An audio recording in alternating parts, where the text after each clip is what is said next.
Locked up in chains, sin held me captive to sorrow and pain. Years of frustration as love passed me by, until the Master heard my heart's cry for grace, marvelous grace. I needed grace to pardon and make me whole. Grace, marvelous grace, flows from above with infinite love. Marvelous. Mga minamahal kong mga kaibigan at mga kapatid sa pananampalataya ng ating Panginoong Hesukristo, mga masugid nating tagapakinig ng ating programa, lalo na sa mga OFWs, sa biyaya ng Diyos, nais ko pong iparating sa inyo ang aming pagbati ng isang masaganang kapayapaan at pinagpalang araw sa ating lahat. Malugod ko pong anyayahan kayo ng pakikinig ng mensahe ayon sa salita ng Diyos dito sa ating palatuntunang pinamagatang biyaya at walang iba kundi ang biyaya ng Diyos. Dalangin ng aking puso na kayo'y gagabayan ng Panginoon upang inyong maunawaan ang inyong mapakinggan sa araw na ito at magkaroon sana kayo ng kasagutan sa iyong mga katanungan tungkol sa iyong buhay sa matagal ng panahon dito sa ating palatuntunang biyaya at walang iba kundi ang biyaya ng Diyos. Marvelous grace flows from above with infinite love. Marvelous. Bago po tayo magpatuloy sa ating programa, tayo muna'y manalangin sa ating Diyos. Ama naming nasa langit, purihin at sambahin ang iyong ngalan. Maghari po kayo sa amin at masunod nawa ang iyong kalooban sa aming buhay. Bigyan niyo po kami ng pagkakataong makaunawa ng iyong salita at magkaroon sana ng pananampalataya sa iyo ang mga nakikinig, lalo na dito sa aming programa. Pangunahan mo kami sa aming mga desisyon sa buhay, sa aming mga hakbang at mga gawain. Bigyan niyo rin po kami ng pusong masunurin sa iyo.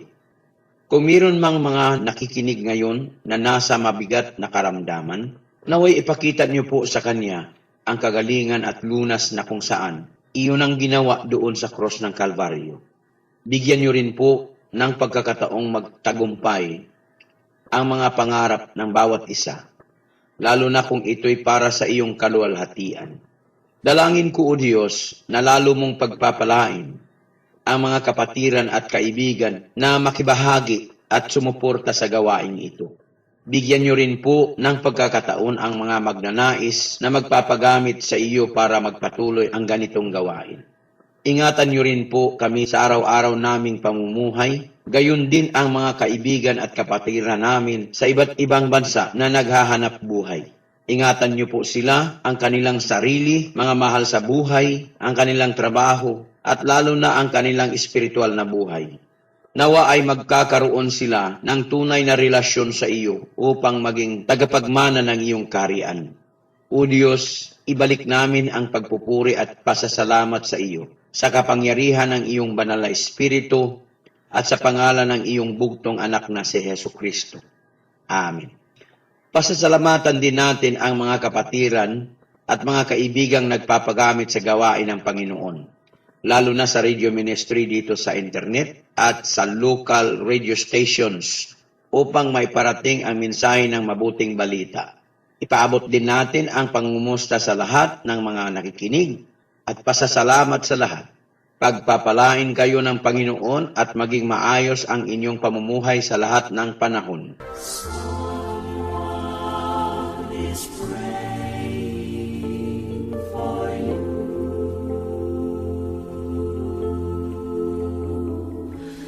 Someone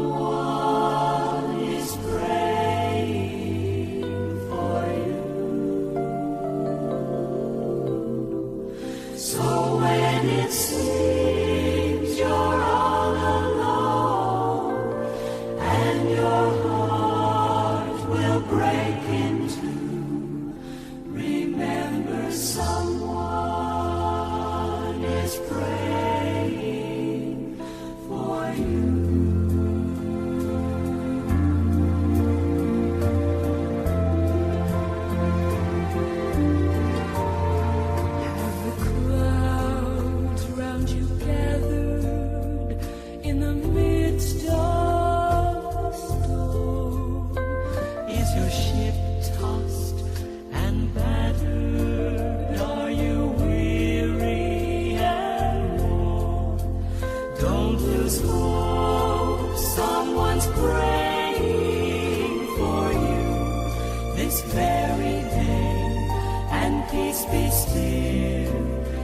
Already on the way. Someone is praying for you.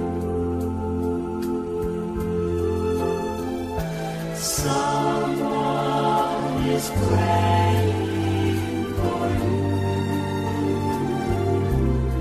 So when it seems you're all alone, your heart will break in two, remember someone is praying for you.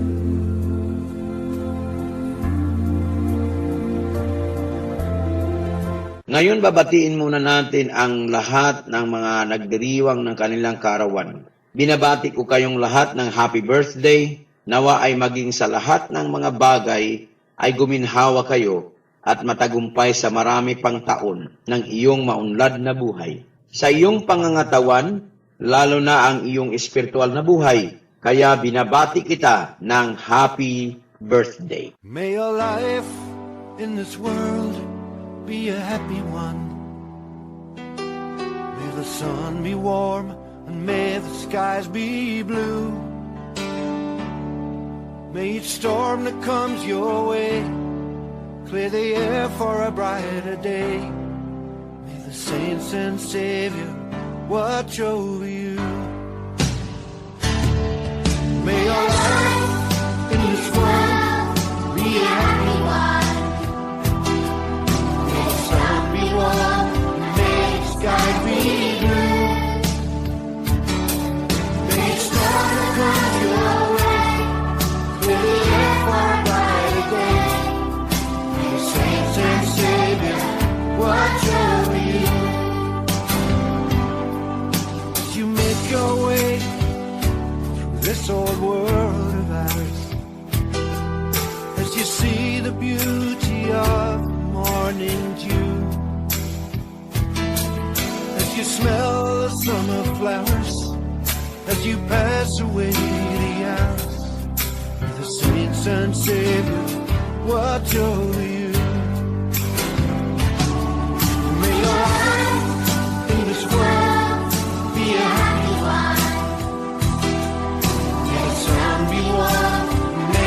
Sky be blue. May each storm that comes your way clear the air for a brighter day. May saints and Savior watch over you. As you spend your time with your friends and family, as you see the warmth and love they have for you, as you see the wars and hate that others radiate, may the saints and Savior watch over you. May your life in this world be a happy one. May the sun be warm, may the skies be blue. May each storm that comes your way clear the air for a brighter day. May the saints and Savior watch over you. May your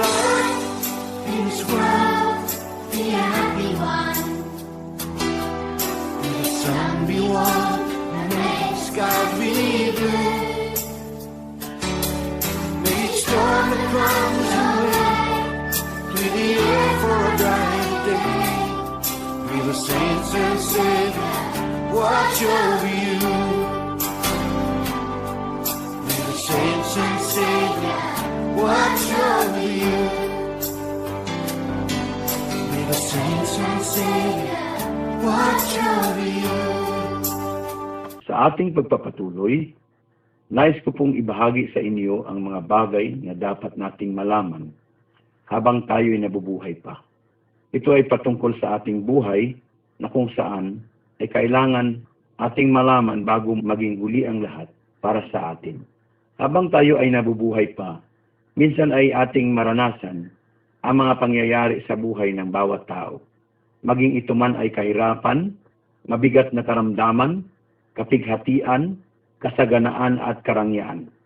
Hindi lingid sa ating kaalaman, ang bawat isa sa atin ay may mga pangarap din sa buhay. At sa bawat pangarap natin, ay inaasam natin ang tagumpay. Minsan ay dumarating sa atin ang pangangamba na hindi natin makamit ito, lalo na kung dumaan ang mga pagsubok sa ating buhay na hindi natin inaasahan. Ngunit sa kabila ng lahat, meron din namang naging matagumpay at naging masaya dahil nakamit nga nila ang kanilang mga pangarap sa buhay. Ngunit ang lahat ng ito ay mayroong hangganan dito sa mundong ibabaw, maging kahirapan man at karangyaan sa buhay. Dahil ang katotohanan ay napakaikli lamang ng ating buhay dito sa mundong ating ginagalawan. Ang sabi nga dito sa James chapter 4 verse 14, kayo ngang hindi nakaalam ng mangyayari bukas. Ano ang inyong buhay? Kayo nga'y isang singaw na sa sandaling panahon ay lumilitaw at pagdakay napapawi. Ayon sa ating nababasa, ang ating buhay ay parang isang singaw po lamang. Napakaigsi nito. Ngunit kung sakaling dumating ang panahon para sa iyo na ikaw ay lumisan na sa mundong ito, mayroon po ba kayong alam kung ano ang maaaring mangyayari sa iyo pagkatapos ng buhay dito sa mundo? Marahil ay hindi nyo pa natitiyak kung ano ang mangyayari at saan ka tutungo. Sana hindi lingid sa iyong kaalaman na mayroon pang buhay sa kabila nitong ating buhay dito sa mundo. Karamihan sa atin ay may alam patungkol sa buhay na ito. Marami sa atin kung halimbawa ay may pumanaw na kamag-anak, ang nakasanayan ng ginagawa ay pinapadasalan ang kanilang kaluluwa upang maging mapayapa at upang mapunta doon sa langit. Ito po ang ginagawa ng karamihan. Sa makatuwid, alam ng karamihan ang buhay sa kabila ng mundong ating ginagalawan. Sa lahat ng taong lumisan dito o namatay, wala pang nagbalik dito at magsabi kung saan sila nagpunta o anong kalagayan nila doon. At para naman sa mga naiwang mga mahal sa buhay, ang kadalasan nilang sinasambit ay kung saan ka man naroroon ngayon, sana ay masaya ka na at sumalangit nawa ang kanyang kaluluwa. Yun ang mga sinasambit at sinasabi ng mga mahal sa buhay, sapagkat walang taong makapagsabi sa atin kung ano at saan sila nagpunta. Hayaan nating basahin ang mga bagay na nakasaad sa banal na kasulatan na naghahayag ng katotohanan patungkol sa buhay ng tao dito sa mundo at sa kabilang buhay. Kaya nga po ang ating pag-uusapan ngayon ay hahanguin natin sa Biblia kung saan ito lamang po ang pinakamabisang paraan upang malaman natin kung ano ang mangyayari sa buhay ng tao, lalo na kung siya ay lumisan na sa mundong ito. Sa Biblia, mayroong dalawang lugar na maaaring puntahan ng espiritu at kaluluwa ng tao pagkatapos niyang mamatay. Ito po ay ang langit at impyerno. Para sa mga binago ng Panginoon, sa Matthew chapter 18 verse 3, nagsabi, at sinabi katotohanang sinasabi ko sa inyo, malibang kayo'y magsipanumbalik at maging tulad sa maliliit na bata, sa anumang paraan ay hindi kayo magsisipasok sa kaharian ng langit. Para sa mga hindi binago ng Panginoon, sabi sa Mark chapter 9 verse 43, at kung ang kamay mo ay makapagpapatisod sa iyo, ay putulin mo. Mabuti pa sa iyo ang pumasok sa buhay na pingkaw kaysa may dalawang kamay kang mapasa impyerno sa apoy na hindi mapapatay. Kapag ang isang tao ay mamatay, siya ay daraan sa paghuhukom. Sa Hebrews chapter 9 verse 27, ang sabi, at kung paanong itinakda sa mga tao ang mamatay na minsan, at pagkatapos nito ay ang paghuhukom. Kahalintulad ng mga pangyayari dito sa mundo, habang ang isang nasasakdal ay nasa harap ng paglilitis sa paghuhukom, mayroong hatol ng hukom na siyang ihahayag sa hukuman. Kung siya ay napatunayang nagkasala, ang kanyang hatol ay dadalhin sa pagkakulong ng maraming taon habang buhay o kaya'y sa hatol ng kamatayan. Kung siya naman po ay napatunayang walang kasalanan, ang hatol sa kanya ay maging malaya kung sa kasalukuyan siya ay nakakulong, siya ay palalayain. Ngunit sa espiritual na pangyayari, hindi na tayo lilitisin upang katutunayan na wala o mayroon tayong kasalanan. Sapagkat tayo ay napatunayang nagkasala nga sa harapan ng Diyos. Ayon sa Romans chapter 3 verse 23, sabi dito, sapagkat ang lahat ay nangagkasala nga at hindi nangakaabot sa kaluwalhatian ng Diyos. Napatunayan tayong nagkasala sa harapan ng Diyos. Kaya po, ang hatol sa atin ay kaparusahan at pagdurusa hanggang doon sa ikalawang kamatayan. Ang sabi nga sa Revelation chapter 21 verse 8, ngunit sa mga duwag at sa mga hindi mananampalataya at sa mga kasuklam-suklam at sa mga mamamatay tao at sa mga mapakiapit at sa mga manggagaway at sa mga mapagsamba sa mga sa Diyos-Diyosan at sa lahat ng mga sinungaling, ang kanilang bahagi ay sa dagat-dagatang nagniningas sa apoy at asopre, na siyang ikalawang kamatayan. Maaari po, hindi mo aamining ikaw ay duwag, hindi mananampalataya, kasuklam-suklam, mamamatay tao, mapakiapid, manggagaway, o mangkukulam, mapagsamba sa Diyos-Diyusan, ngunit hindi mo may pagkaila kung itanong sa iyo kung ikaw ba ay nakapagsinungaling na ng isang bisis. Kasi ang sinungaling, para tawagin siyang sinungaling, ay isang bisis lang, pwede ka nang tawaging sinungaling. Kaya naman po sa ating nababasa, nagbigay ito sa atin ng babala na kung tayo ay mamamatay, tiyak ang hatol sa atin ay magtatamo ng kaparusahang dadalhin doon sa dagat-dagatang nagniningas sa apoy at asupre na siyang ikalawang kamatayan. Kaya po wala tayong mababasa sa Biblia na tayo ay pinamimili kung saan ang gusto natin mapunta pagkatapos nating mamatay. Sinasabi rito na ang ating bahagi ay sa dagat-dagatang nagnininga sa apoy at asupre na siyang ikalawang kamatayan. Ngayon, kung hindi mo ito pinaniwalaan, maaaring hindi mo maramdaman ang takot sa mangyayari sa iyo, sa hinaharap. Ngunit hindi pa rin ito makapagbabago ng iyong direksyon kung saan ka tutungo pagkatapos sa buhay mong ito. May takot ka man o wala, hindi pa rin nakapagbabago ng iyong direksyon kung saan pupunta ang iyong kaluluwa. Dahil ang nasa isip mo ngayon ay wala pang namatay at nagbalik na nagsabi kung saan sila napunta. Yun na nga ang malaking problema dahil walang nagbalik at nakapagsabi sa iyo upang bigyan ka ng babala, baka doon nga talaga ang punta mo. Yun na nga ang malaking problema dahil walang nagbalik at nakapagsabi sa iyo upang bigyan ka ng babala, baka doon nga talaga ang punta mo. Ngunit kung maniwala ka lang sana sa Biblia, dahil dito lang po tayo nakakabasa ng mga pangyayari ng buhay, maging sa kabilang buhay man ito, ating babasahin ang bahagi ng kwento ng Panginoong Hesus patungkol doon sa rich man and Lazarus sa Luke chapter 16 verse 27 to 31. At sinabi niya, ipinamamanhid ko nga sa iyo, Ama, na suguin mo siya sa bahay ng aking ama, sapagkat ako'y may 5 kapatid na lalaki, upang sa kanila'y patutuhanan niya, baka pati sila'y mga parito sa dakong ito ng pagdurusa. Datapwat sinabi ni Abraham, nasa kanila si Moises at ang mga propeta. Bayaang sila'y pakinggan nila. At sinabi niya, hindi amang Abraham. Datapwat kung ang isang mula sa mga patay ay makaparoon sa kanila, sila'y mangagsisisi. At sinabi niya sa kanya, kung di nila pinakikinggan si Moises at ang mga propeta, ay di rin mga hihikayat sila, kahit ang isa'y magbangon sa mga patay. Dito sa ating nabasa, ang patay sa kabilang buhay ay siyang nanalangin para sa mga buhay na naiwan pa dito sa mundo. Dito naman sa atin, ang mga buhay ang siyang dumadalangin para sa mga patay upang sila ay maligtas sa kaparusahan doon sa impyerno. Ngunit kung ating pinaniwalaan ang katotohanan sa Biblia, wala nang magagawa ang mga buhay para sa mga patay dahil hindi muna mababago ang kanilang kalagayan doon. Habang tayo'y nabubuhay pa, sana makapaghanda na tayo kung ano talaga ang mangyayari sa atin bago tayo lumisan dito sa mundo.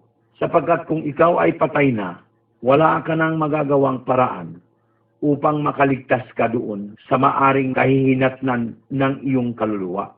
Dito sa ating buhay ngayon, mayroon pa tayong pagkakataon kagaya ng ating kalagayan sa buhay. Kung nais nating mabago ito, halimbawa kung meron kang kinakahumalingang bisyo at nais mong iwasan ito, magagawa mo pa dahil dito ka pa sa mundong ito.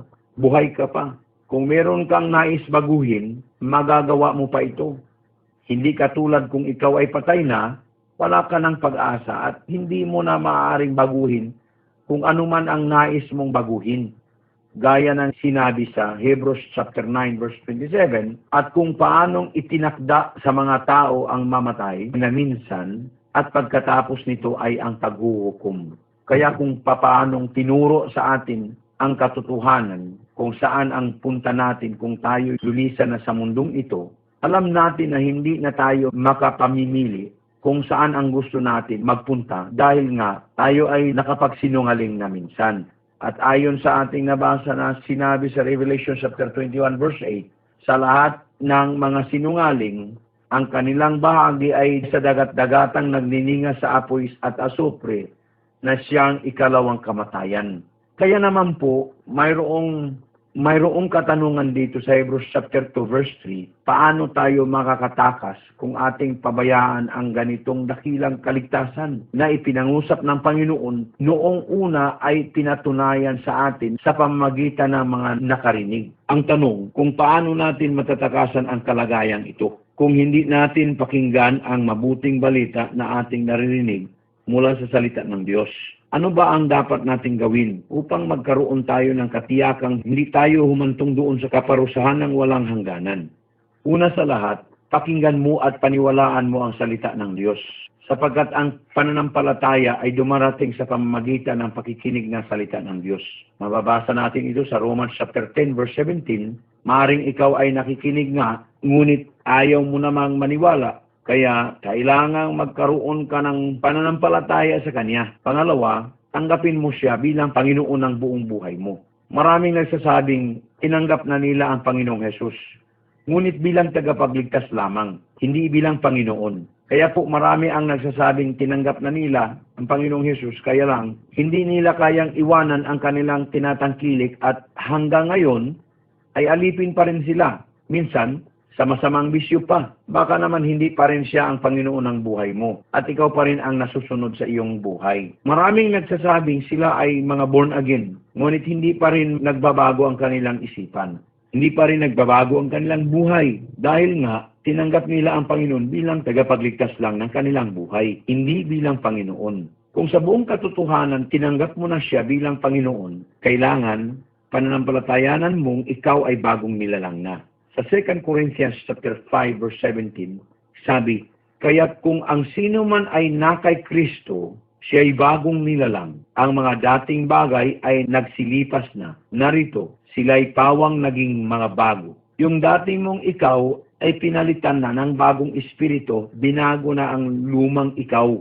Ngunit ang iyong kaluluwa, araw-araw ay binabago sa pamamagitan ng pakikinig ng salita ng Diyos. Ang iyong katawan ay naghihintay pa ng pagbabalik ng Panginoon bago ito maging bagong katawan. Ngunit ang espiritong nakatira sa iyong katawan ay binago na ng Diyos noong tanggapin mo ng buong puso ang Panginoong Hesus na Panginoon ng buhay mo. Sabi nga sa Ezekiel chapter 36 verse 26 to 27, binigyan ko rin naman kayo ng bagong puso at lalagyan ko ang loob ninyo ng bagong espiritu. at aking aalisin ang batong puso sa inyong katawan at aking bibigyan kayo ng pusong laman at aking ilalagay ang aking espiritu sa loob ninyo at palalakarin ko kayo ng ayon sa aking mga palatuntunan at inyong iingatan ang aking mga kahatulan at isasagawa. Kailangan mo lang paniniwalaan ito dahil maraming tao ang hindi maniniwala dito. Bakit kailangan baguhin ang iyong makasalanang espiritu o makasalanang ikaw? Binago ito dahil hindi maaaring makapasok sa kaharian ng Diyos ang taong makasalanan. Kailangan kang baguhin ng Diyos upang makapasok ka doon sa langit. Sapagkat ayon sa 1 Corinthians 6 verse 9, ang sabi nga doon, o hindi baga ninyo nalalaman na ang mga liko o mga unrighteous ay hindi magsisipagmana ng kaharian ng Diyos? Kaya naman, kahit magpakabait ka pa, kung hindi ka baguhin ng Panginoon, ay hindi ka pa rin makakapasok sa kanyang kaharian. Dahil dati na tayo mga makasalanan. At alam natin, ang ating hantungan ay doon talaga sa dagat-dagatang nagniningas ng apoy at asopre na siyang ikalawang kamatayan. Nung tanggapin mo ang Panginoong Hesus, hinugasan kanya ng kanyang dugo. Binago kanya, ginawa kanyang banal, at ginawa kang matuwid sa kanyang harapan sa pamamagitan ng pangalan ng Panginoong Hesus at sa Espiritu ng ating Diyos. Mababasa nga natin ito sa 1 Corinthians 6 verse 11, at ganyan ang mga ilan sa inyo, ngunit nangahugasan na kayo, ngunit binanal na kayo, ngunit inaring ganap na kayo sa pangalan ng Panginoong Hesukristo at sa Espiritu ng ating Diyos. Alalahanin mong siya ang dahilan bakit ka naging matuwid. Wala kang ginawa, wala kang binayaran, wala kang hiniling upang maging malinis ka, maging banal ka, at maging matuwid ka. Dapat nyo rin malaman na wala kang magawa upang baguhin mo ang iyong kalagayan mula sa pagiging matuwid. Kung ikaw ay matuwid na, hindi ka na magiging hindi matuwid dahil wala ka namang ginawa at hindi ka makakagawa nito. Patungo sa pagiging hindi matuwid, hindi mo kayang ganun ang gagawin mo. Sapagkat siya lang ang gumawa sa iyo na ikaw ay naging matuwid, ikaw ay naging banal, ikaw ay naging malinis. Ang Diyos na makapangyarihan ang siyang gumawa nito. At ang pinakamagandang nangyari sa buhay mo, nung ikaw ay tumanggap sa Panginoon, binigyan ka ng karapatang maging anak ng Diyos. Bakit kailangan kang gawing anak ng Diyos? Ginawa kang anak ng Diyos upang maging tagapagmana ka ng kanyang kaharian doon sa langit. Dahil ang mga tagapagmana lang ang maaring makapasok sa kanyang kaharian. Kaya po, kahit sabihin mong ikaw ay ligtas na, ngunit hindi ka pa binago ng Diyos at hindi ka pa binigyan ng karapatan maging anak ng Diyos, hindi ka pa rin makakapasok sa kanyang kaharian. Sapagkat ang tagapagmana lang po ang makakapasok doon. Kapag mana ang pinag-uusapan, kailangan ang tagapagmana ay mayroong relasyon doon kung saan niya minana ang mga bagay na kanyang natanggap. Kaya po, napakahalagang bagay na iyong malaman na ikaw ay ginawa ng malinis, ginawa ng banal, ginawa ng matuwid, at ginawa ng anak ng Diyos na magmamana ng kanyang kaharian. Ano ang dapat mong gawin? Sumampalataya ka lamang ng lubos sa kanyang ginawa doon sa cross. At tanggapin mo siya bilang Panginoon upang pagkalooban ka ng karapatang maging anak ng Diyos. Hari nawa, paniwalaan mo ito. At kung hindi mo ito pinaniwalaan, ang tanong, mayroon ka pa bang alam na mga kaparaanan, na mga dahilan, o mayroon ka ba bang ibang paraan na makapasok ka doon sa kanyang kaharian? Kapatid at kaibigan, nawa po ay pinagpala ka ng Panginoon sa araw na ito, nagkaroon ka ng pagkakataon na tanggapin mo siya bilang Panginoon at siya ay maging tagapagligtas ng buhay mo.